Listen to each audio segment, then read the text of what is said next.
Quand on regarde certains films, on peut se dire « Ah c'est abusé, jamais ça pourrait arriver en vrai ». Et pourtant, dans pas mal de cas, c'est la réalité qui a servi de brouillon. Hollywood a juste ajouté quelques effets visuels et un peu de maquillage pour que ça passe crème. David Jones, de Pirates des Caraïbes, ce capitaine mi-homme, mi-poulpe, mi-plat de fruits de mer, vient d'une vieille légende de marin et d'un vrai pirate du XVIIe siècle, Barbe Noire. Le mec terrorisait les océans et planquait son cœur dans un coffre. Dans Pirates des Caraïbes 4, il y a bien évidemment le vrai Barbe Noire. En vrai, Barbe Noire, il avait un autre délire. Il coinçait des mèches allumées dans sa barbe pour que ça fume autour de lui. T'imagines un mec qui sent le charbon, qui crache de la fumée, qui veut ta peau? Ambiance barbecue satanique garantie. Norman Bates, de Psychose. Ce champion du malaise qui parle à sa mère morte comme si c'était normal, est inspiré d'Ed Gein. Dead Jane.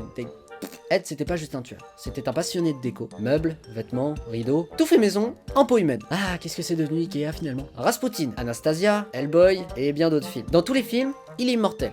Et dans la vraie vie, c'était quasiment la même. On l'a empoisonné, on lui a tiré dessus, on l'a noyé, et il revenait toujours cet enfoiré. Le mec c'était pas un humain, c'était une sorte de bug dans la matrice. Hannibal Lecter, dans Le Silence des Agneaux. Le cannibale chic qui accompagne son foie avec des fèves, s'inspire d'un vrai médecin mexicain. Alfredo Bali Trevino, un chirurgien plutôt doué, surtout pour découper les gens. Heureusement il a jamais ouvert un resto, on aurait eu droit à des plats surprises qu'on n'aurait pas envie de découvrir. Zorro!